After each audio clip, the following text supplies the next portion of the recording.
Welcome everyone to today's topic on DevOps tutorial for beginners. In this one, we are going to talk about that what is exactly DevOps, and from the beginner's perspective, what are the different things we can learn as in basics to get a better clarity. Now, what exactly is there in for us? So first one is the advent of DevOps. What is DevOps? Industries using DevOps. Why do we use DevOps?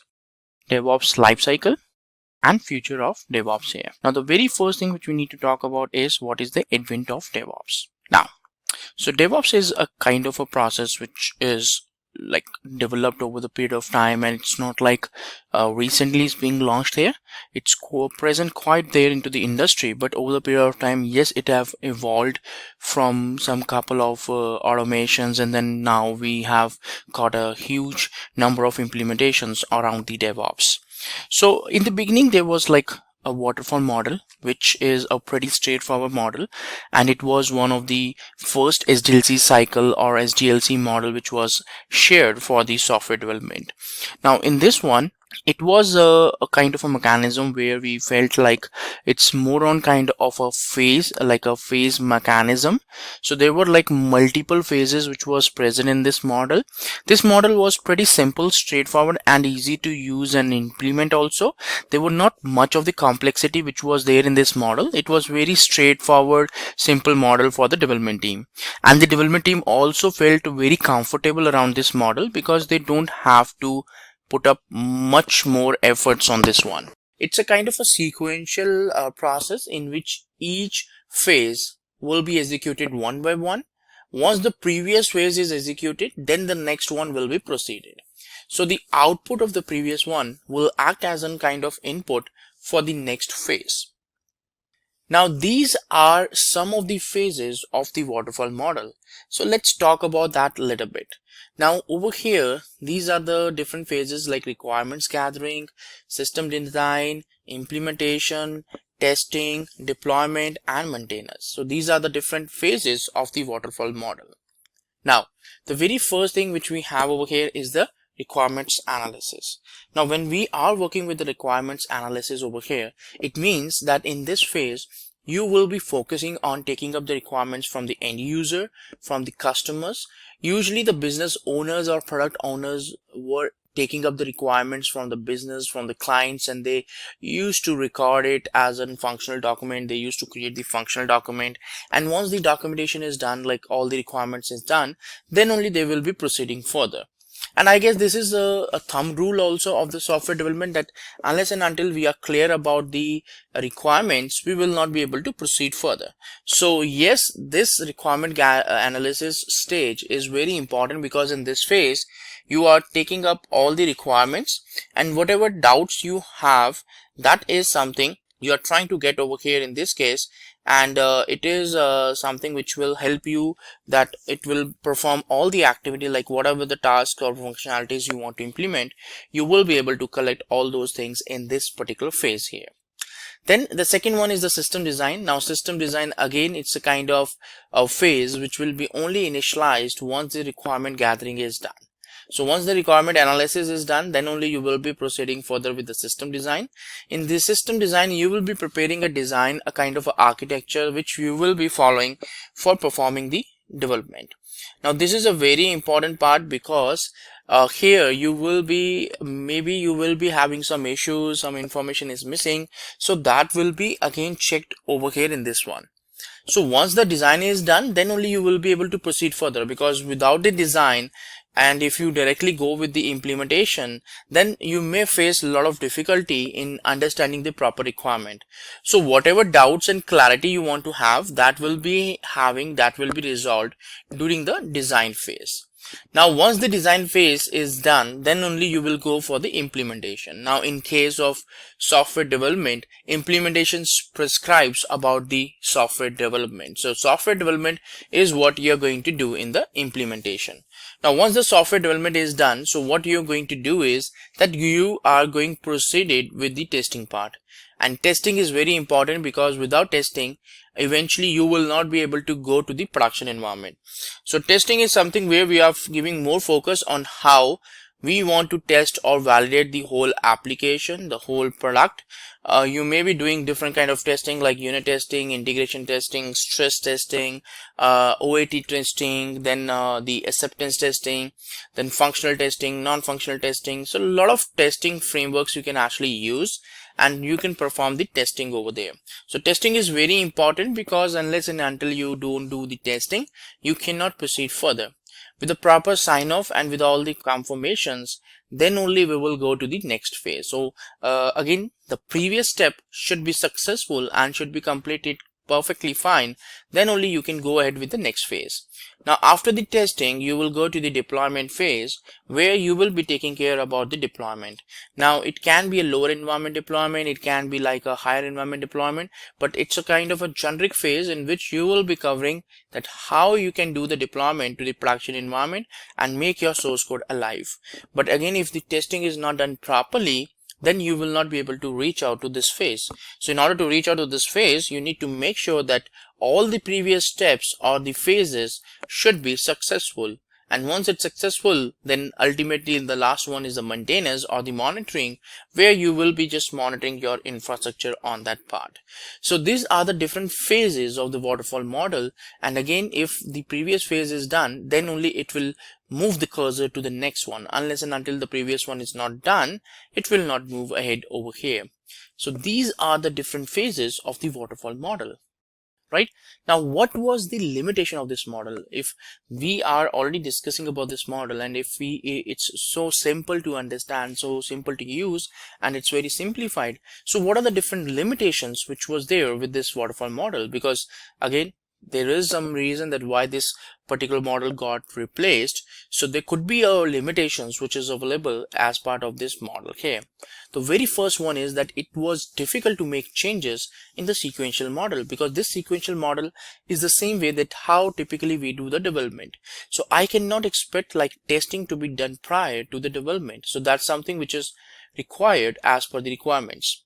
The testing phase came extremely late in the process. If you see, like in all the different phases, in this one, the testing is something which is like third last over here in this case, which means that you are doing a huge number of steps, a huge number of work, and probably, after a lot of phases, that's where you will be going to the testing part, which can cause a serious problems. Because for instance, you are working on a functionality, and from the beginning you got the requirement wrong, and you are working on the particular requirement, you're trying to implement it, you did the coding, you did the implementation.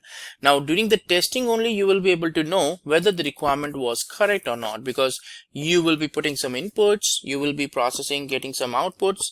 So that's a very risky part. So, and this particular moment, the testing phase is something which is coming quite late in this whole waterfall model, and that's the main reason why it's causing the problem over here, because you are having so many limitations, and the testing is not done immediately, it's not done in the previous phases, and whatever feedback you are going to get, that will be quite late in the whole process.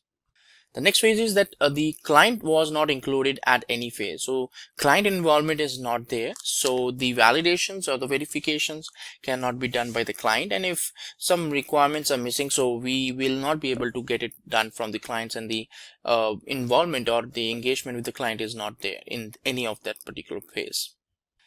Again, there are high possibilities of risk uncertainties in the project, because again, the testing is done late, you will get less time for the testing, then it's a phase by phase mechanism, so you cannot do the changes to that pattern. So all these things cause a high risk over here for the project.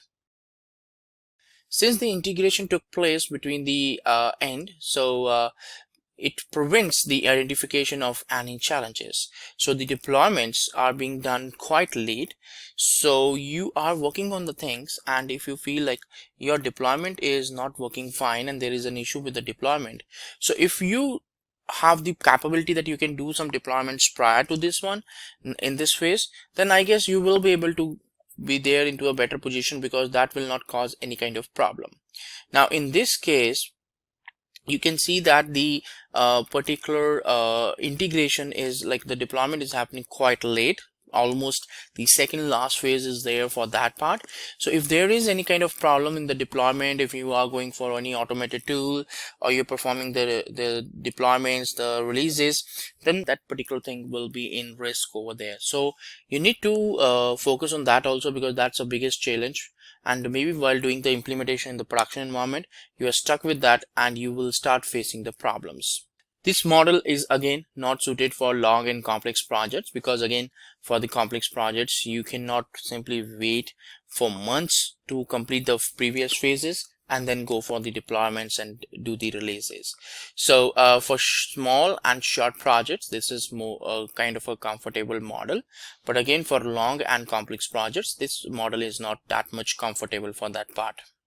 So now let's talk about the advent of DevOps, because we have already talked about it. What is the waterfall model? What are the limitations? And we will also talk about much of the details about there, so that we can have a better clarity. Now, what is the advent of a DevOps? Now, after the waterfall model, again, there were some problems, serious problems, which was there in the waterfall model. Then we got the agile model over here. Now, agile is relative new as compared to waterfall model, and the problems which we were facing in the waterfall model, those are getting resolved in case of agile.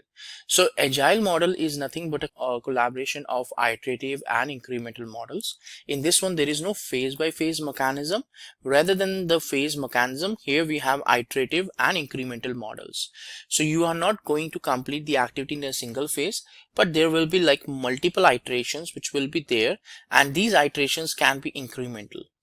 So the main focus of the agile is to perform the teamwork, customer satisfaction, and fast delivery, because this was the problems which we were facing in the waterfall model, that the delivery is quite late, because you are doing all these steps and then you are doing everything in a sequence.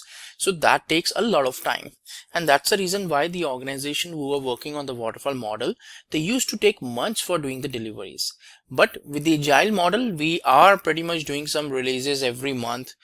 2 weeks, 4 week cycle is there, and the only reason for that is that this model supports that functionality.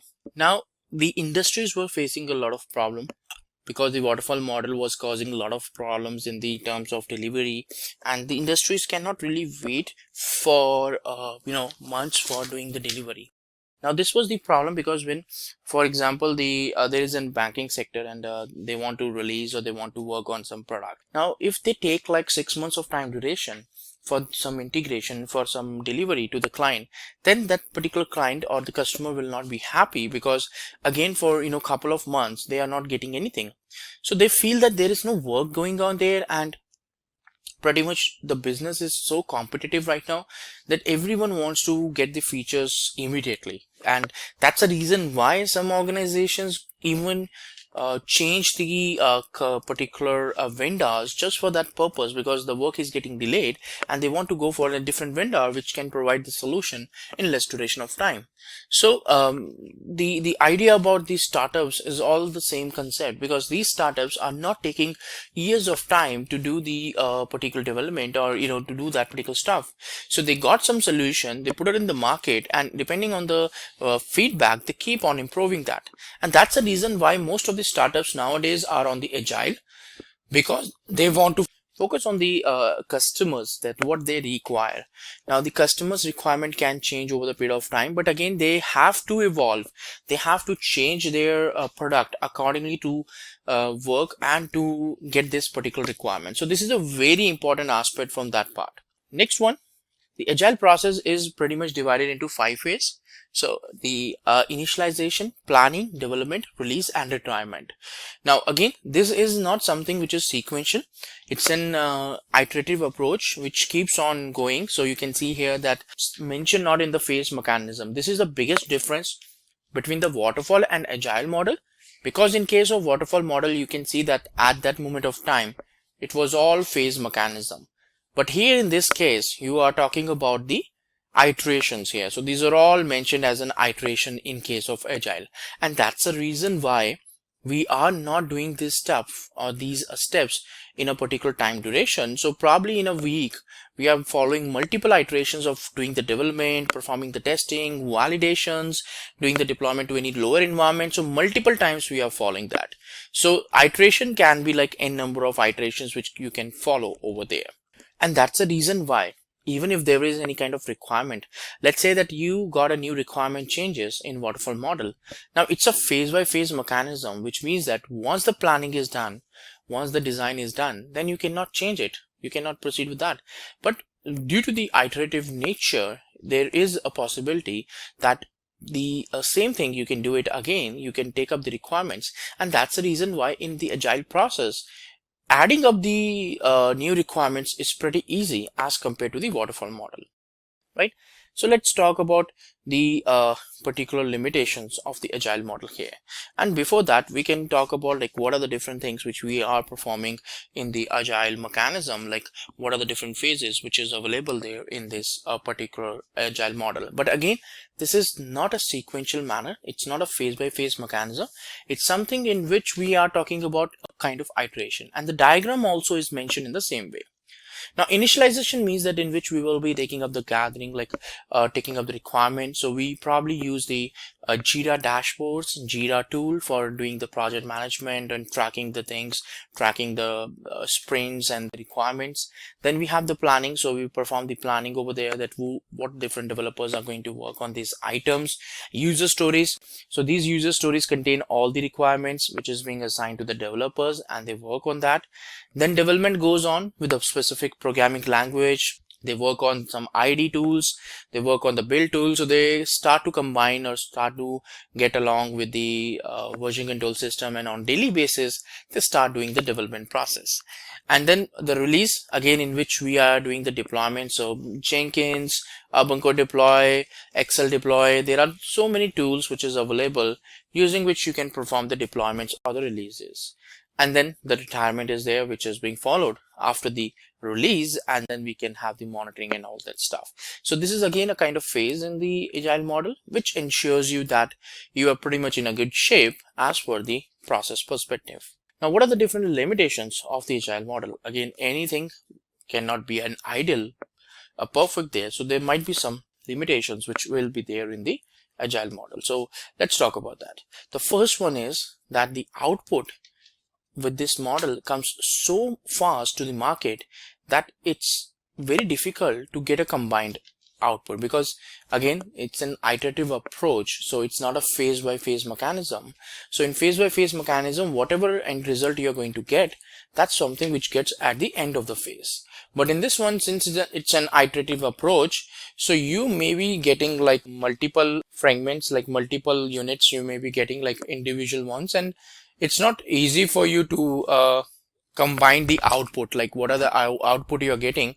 So it's not an easy task for you to combine that. So the final output is not pretty much clear to you, and it could be a possibility that since it's doing the delivery so much fast, the product is getting so much fast there, so you may not get the full output as a single unit in that particular moment of time. So that's a limitation. So it gets fragmented here and there, and you may have to like put your efforts in order to combine those, and maybe one portion is ready but the second portion is not ready, and then again you have to wait for the second portion to be ready so that you can deliver both the things into a final delivery to the product, to the market there. So this is the limitation, the very first limitation which is there from the agile perspective. The estimation of cost, time and resources is difficult at the beginning of the project, because again we are talking about that this is a kind of iterative approach. In case of waterfall model, what happens that the requirements are phased, and since once the requirement process is done, then only we go for the implementation process. So during the implementation, so we are pretty much clear that what we need to implement, what are the different things we want to perform, and how much time it's going to take. But here in case of agile, the estimation can be different, because again in some of the iteration you may get an additional work, and the things can change over the period of time. So it's not a phase by phase mechanism. That's the reason why there is an kind of a chances for getting some changes in the requirement. So that's always possible in the agile model. Then the process of documentation becomes limited. So the documentation is something which is not being taken care as that much focus during the agile model.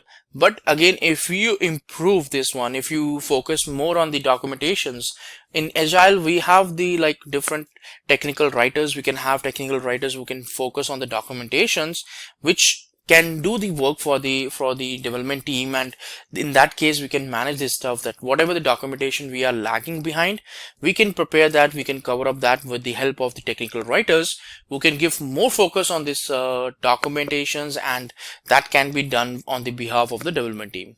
So that will reduce that gap, and ultimately this can be easily handled to resolve the problem. But again, it's one of the limitations which is there from the process perspective. Now these limitations, it depends on your organization, that if you got some process and a kind of a modifications, then you can definitely get rid of all these ones.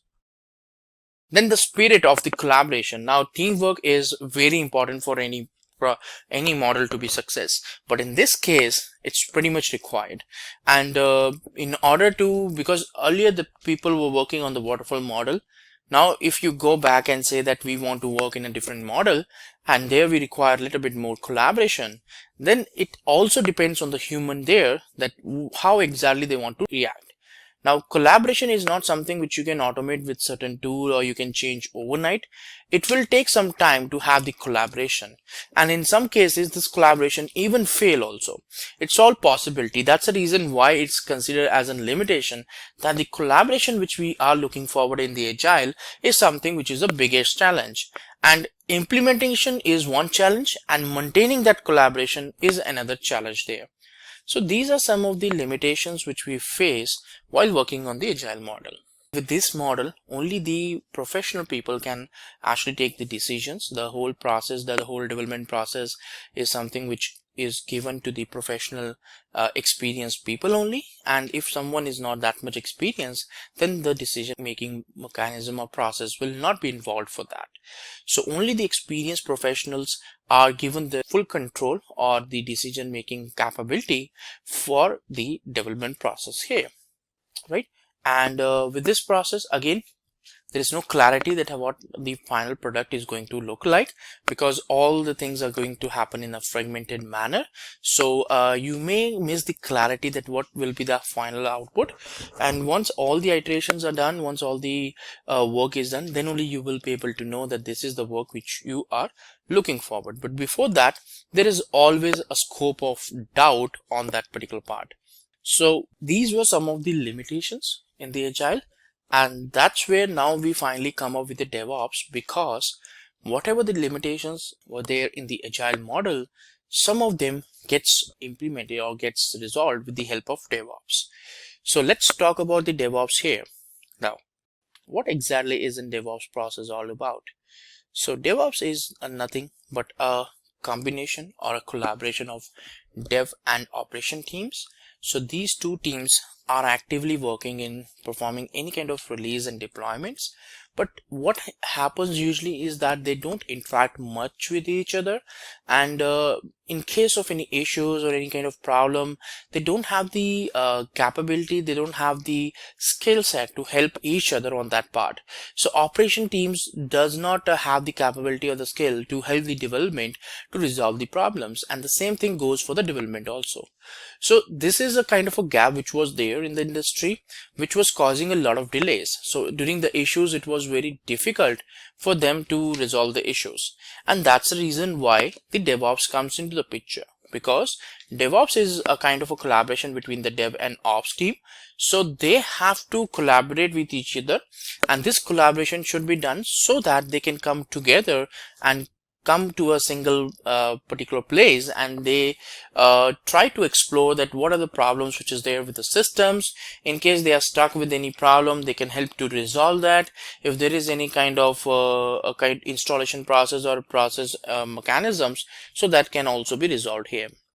Now it's a set of practices that work to automate and integrate all the processes between the software and the development and the IT teams. Whether it's a build automation, deployment automations, automated testing, then release deployment. So all these work which being done by the teams manually is something getting purely automated over there.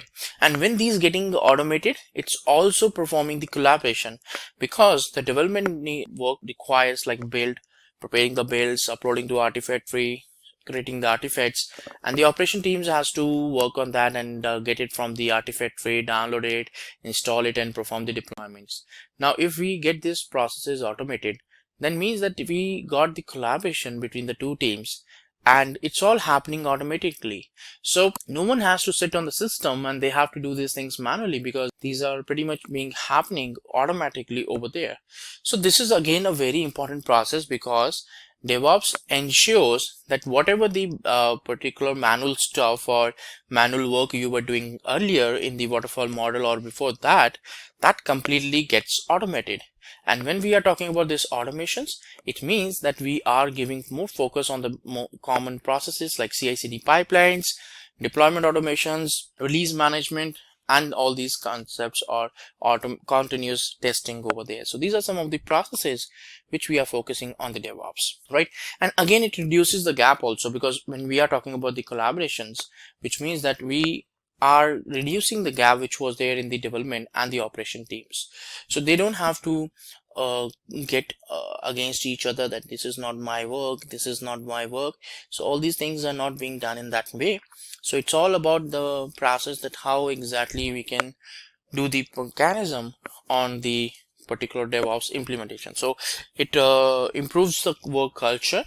Whatever the gaps are there, whatever the culture gaps or the collaboration gaps are there, so that can be filled with the help of DevOps, because it focuses more on the collaboration between the development and the operation teams here, right? And ultimately it improves the efficiency, because it's doing the collaboration, it's bringing the teams together, and that helps to move ahead with the business and improve the efficiency here. And this is a very important aspect, because organizations are looking forward for the faster releases, and not only the faster releases but the efficient releases also. Now DevOps supports or provides some solutions like CI/CD pipelines, which can make your delivery much faster, and at the same time you can have so many quality gates implemented, like automated testing, performing the work, performing the executions, performing the installations, going for the environment setup. So all these things can be automatically implemented, and that's the solution which we are getting with the DevOps. So DevOps is trying to focus on how fast it can make the whole release process to that particular point. Right, now let's talk about the industries who are using the DevOps here. Now there are several companies or organizations who are using DevOps over the period of time. Now some of them is the Netflix and Amazon.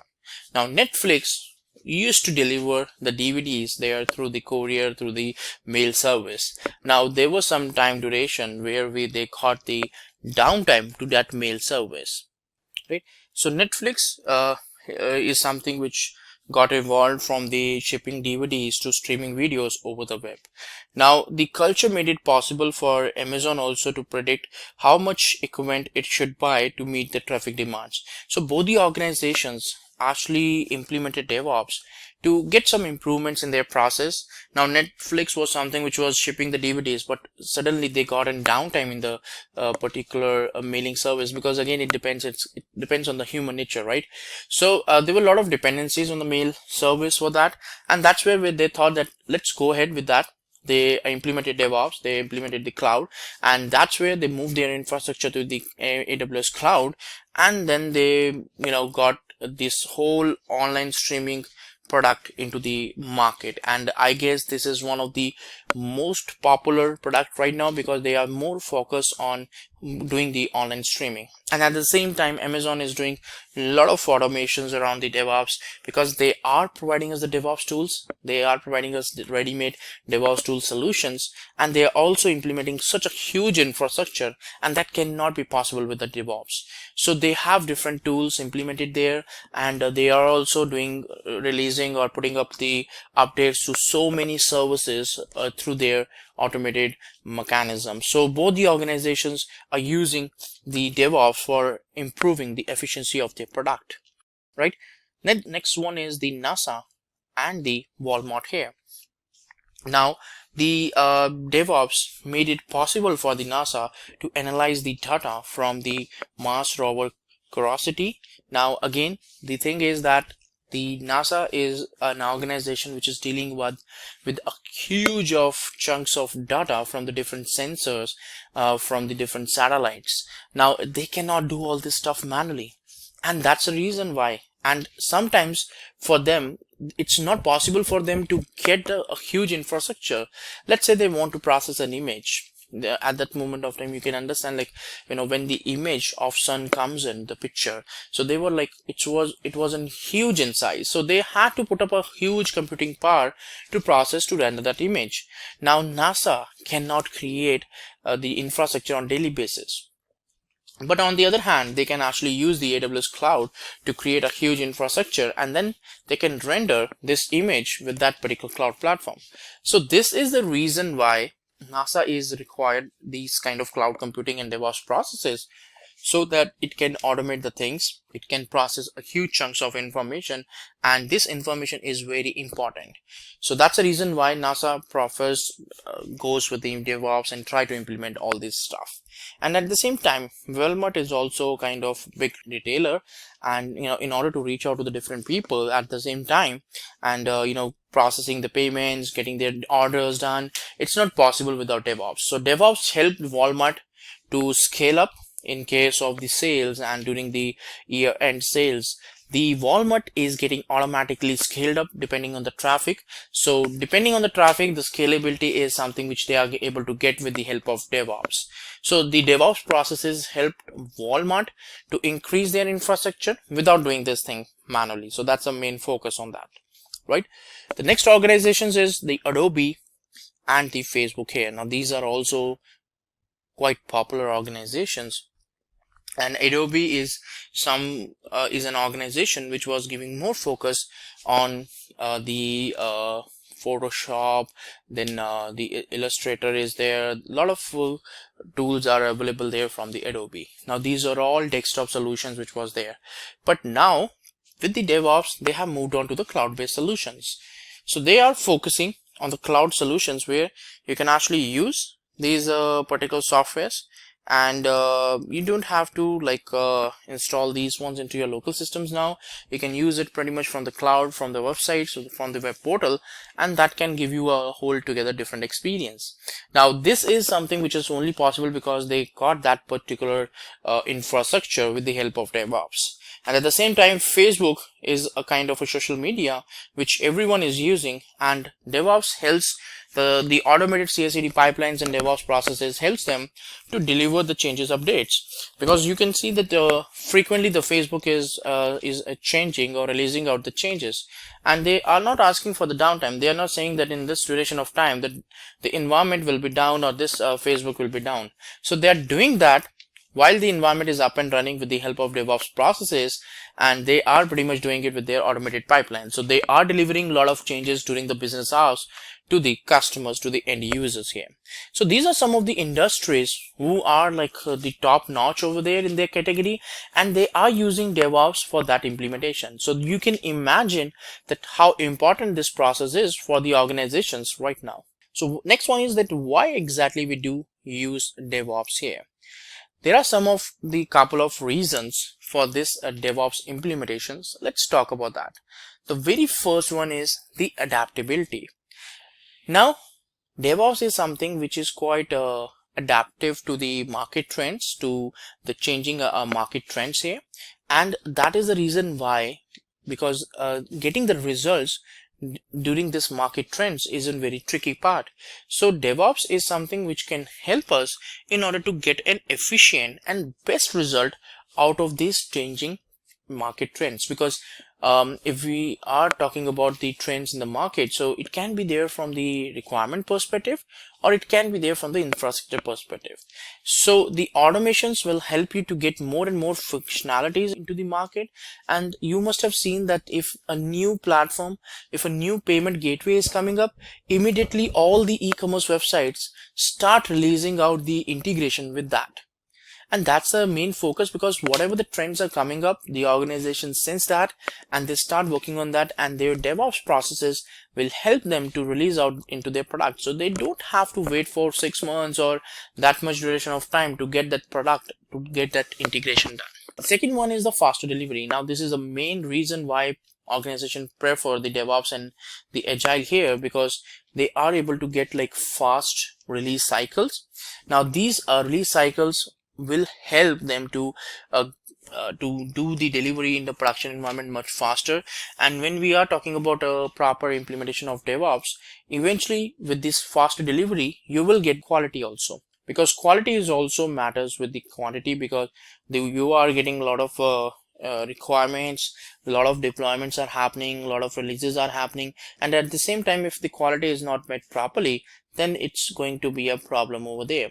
So quality is very important over there, which is being taken care in this case. So faster delivery with the proper quality is an important concept while implementing DevOps. Now reliability is also there, because if your infrastructure is not reliable, you have created some couple of servers and infrastructure, and if they are not reliable, they are not available to you, and they goes down frequently, then that's something we need to focus. So reliability, again, within auto scaling features, there are some concepts, high availability and all in the DevOps, which gives you the capability that even if there is any kind of issue with the infrastructure is faulty, then it can spin up a new infrastructure, or it can replace the infrastructure there. There are some solutions where you can actually go for the auto scaling to have new infrastructure created and to add up new computing power to your overall resources. So reliability is something which we have got with the DevOps processes. When it combined with the cloud computing, it can perform wonders to your projects. Then the improved collaboration. So DevOps mainly focus on the collaboration, and it actually helps us to see that how we can improve or how we can go with this collaboration. So the teams gets collaborated with each other, so their core values, they get a more sense of the ownership, the end-to-end responsibility. So all these things are possible with the help of the collaboration, which DevOps is primarily focusing. So DevOps is focusing on this collaboration, and that can help them to understand that how the collaboration can be performed while doing the DevOps implementation. Next, we have the security. So again, there are some processes like DevSecOps which is available, which is an extension of DevOps, where we can focus on how the security can be implemented and try to make sure that it can be done or it can be implemented over there. So this is again very important, because there is like a kind of a mechanism where we focus that how we want to make sure that our applications or our infrastructure are secure, and there should not be any scope for the human errors. So security is also important, and that's something for which we are using the DevOps. Right, now let's talk about the DevOps lifecycle here. Now this is pretty much a kind of a process like which is available, a kind of complete lifecycle which is there. So it starts from the development, integration, testing, monitoring, feedback, deployment, and operations. So this is what we got in the complete life cycle here. Now a complete project, the projects are actually going on there on the implementation, that how they can go for this collaboration, because this collaboration is very important from that perspective. And another important concept of this one is that it really helps them to go all these different different processes which is being there. So complete SDLC cycle is something which is being managed easily within this DevOps life cycle. So let's focus on that. Let's discuss one by one over here in the complete life cycle of this here. Now the very first one is the development over here. Now development is something which is being taken care by the developers, and they focus on this one. But again, they use a lot of modern tools, modern DevOps tools for this particular approach. There are some processes like continuous development which takes care of this functionality. Now, continuous development helps the developers to do the development work, and in this one we are talking about like how the development work can be planned, and we can go with the requirements. So because ultimately the continuous development is nothing but converting the requirements into the actual source code. So that's something which we are looking forward from that perspective.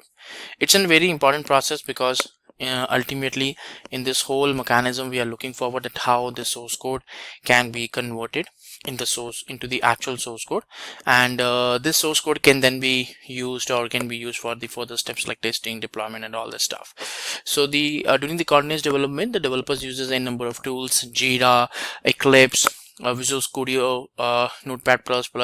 So these all different tools can be used by the developers during the continuous development process there. Now, the DevOps tools, which is being mostly utilized into this continuous development process, is Git, because the Eclipse, NetBeans, the Visual Code Studio, so these are all tools which is checking out the source code from the Git version control system. You can pretty much have like other version control system also, but DevOps is something which is being focusing on some of the modern tools, because that's the idea about the DevOps. If you are going with an implementation of DevOps, you have to go with latest tool and the efficient tool. Now Git is one of the efficient tool as compared to any of the version control systems here, right? Now Git is something which will be taking care like for performing the management of the source code. It's a version control system, so it enables the developers to collaborate with each other. If there are multiple developers working on the same project, so they can only collaborate with each other using the version control system, using the Git repositories. So whatever the modifications they are doing to the source code, they can do the check-ins, they can perform the merges, they can work on the branching. So a lot of concepts they can actually work when they want to work on the version control system. So Git is one of the primary tool which is being used for that purpose, where they are focusing on how the version control system can be used to have a collaboration between the teams. And this totally depends on which version control system you want to use, but Git is one of the most efficient tool which is available there in this category. Next one is it's the integration, and in this one we basically implement the continuous integration. Now continuous integration is in process where we are focusing on how exactly the integration of the source code from the local system to the centralized version control system happens over there.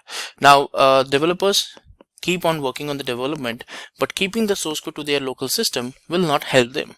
So they have to eventually move this source code to the version control system, to the Git version control system, and that's where they will be able to have the integration. So this process helps on to how the source code can be integrated into a centralized repository like Git version control system central repository, and then how we can get the we can perform the build, deployments, and all that stuff we can perform over there. So all the build process and everything we can perform, we can perform the mechanism over here in this case. So that's a continuous integration process which we are looking forward over here right now. So there are a lot of other tools which is also available there in the continuous tools, and one of the most modern and the latest tool is the Jenkins.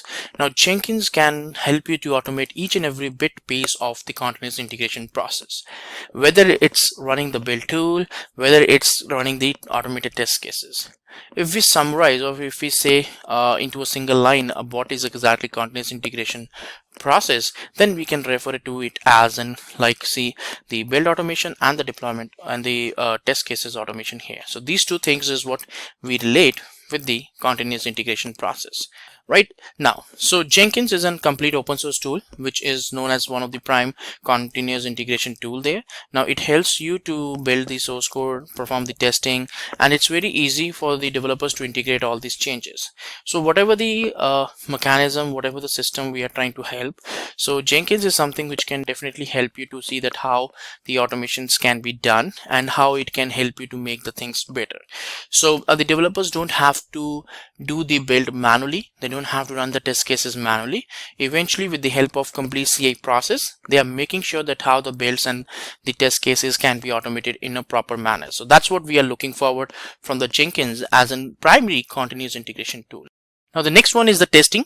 Now this testing lifecycle is something where we are focusing on the continuous testing. Now testing is a very important part, and in the previous models testing was being done pretty much manually, and it was like a huge impact on the overall life cycle of the project, because there is a huge efforts which is involved into the manual testing, and there is always a scope of human error.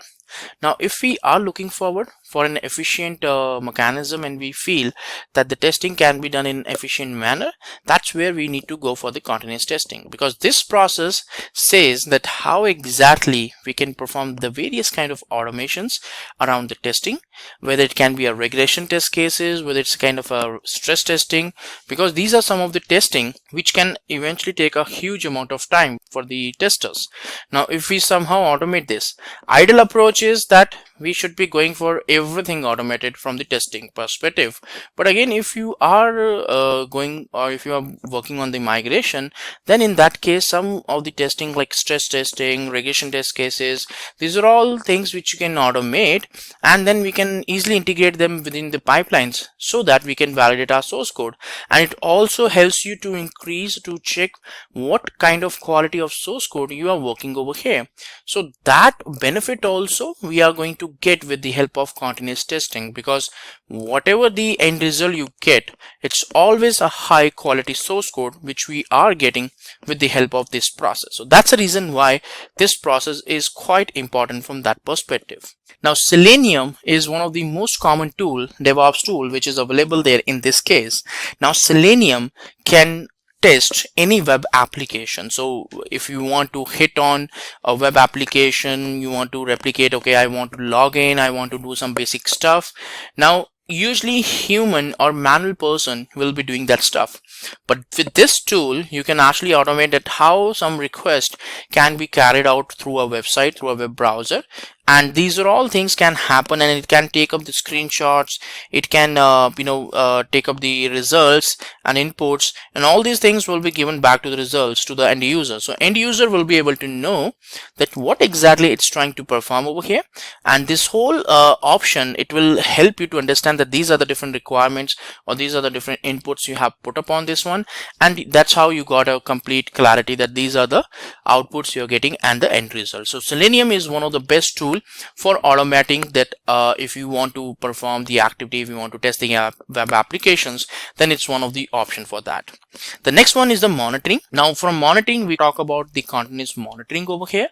So it's a kind of a phase, life cycle phase, where we fix on that what is the uses of our application, how our application looks like, because there is a real-time traffic which is flowing through your application. Now, earlier people were organizations only focusing on the infrastructure monitoring, but now there is a more focus on the particular application monitoring also, because it's not only about the functionality, it's not only about it how we want to go ahead and we want to make a mechanism. So we are not focusing at all onto the only infrastructure monitoring, but we are also focusing that how exactly our application will look like, whether the application will look like fine, the application monitoring should be there, if application is working fine or there is some stress on the application, you are getting the failures. So all these concepts you are able to get with the monitoring tools with this one.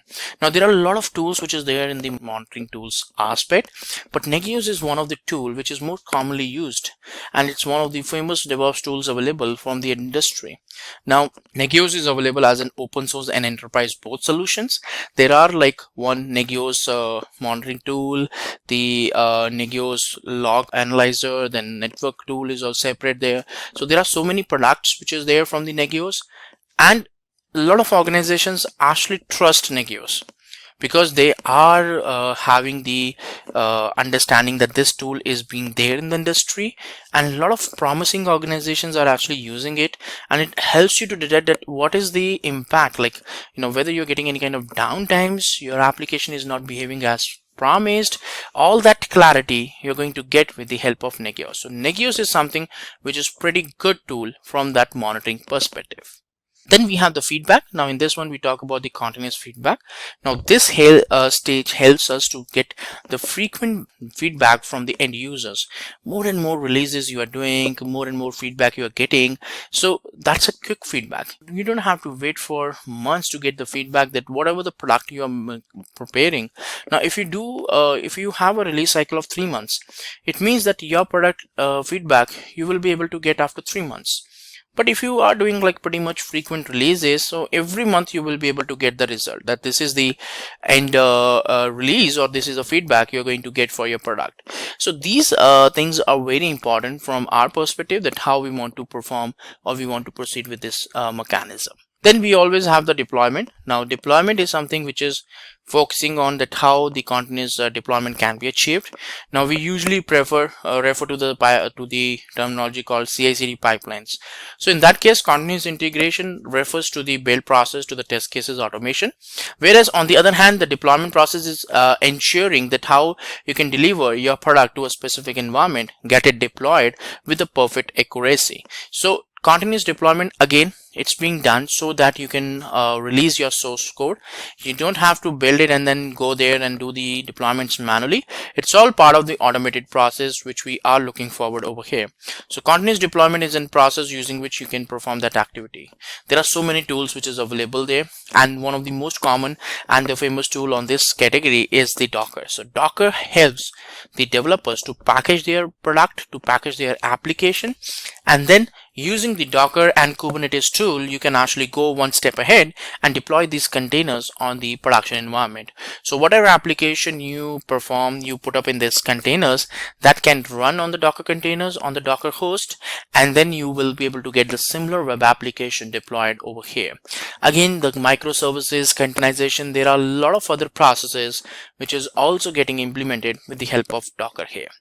So Docker is pretty much one of the famous continuous deployment tool which is available in the industry. Now the next one is the operations. Now in this one we have the continuous operations over here, which aims on that how we can manage our operations, how we are working on those components, how we can do the various automations, infrastructure management, configuration management tools, deployments, managing the operations. So all these things comes under the continuous operations category.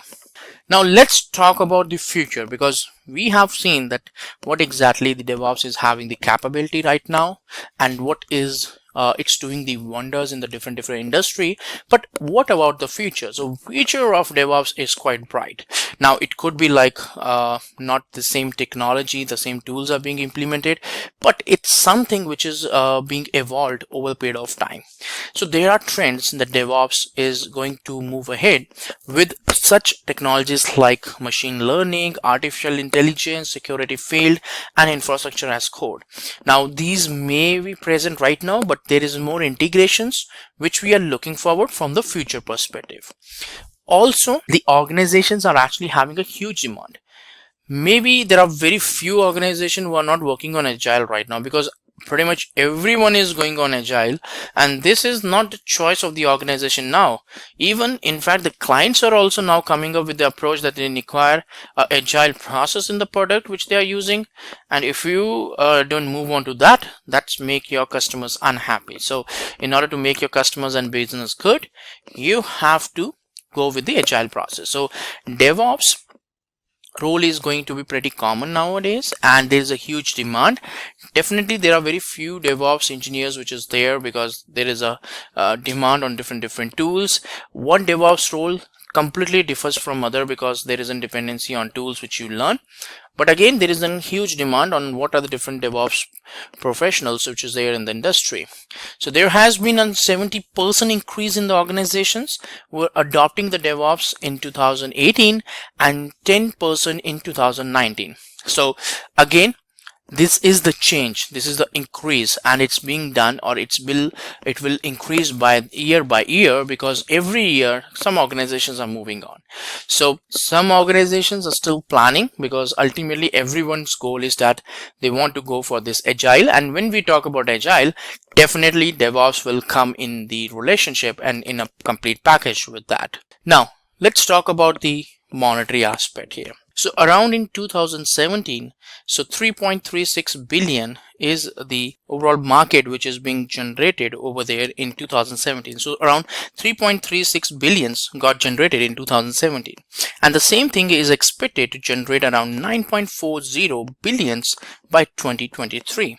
Now again, there is an kind of an average, like a national average salary for a DevOps engineer, which is around like 6 to 6.7 lakh per annum.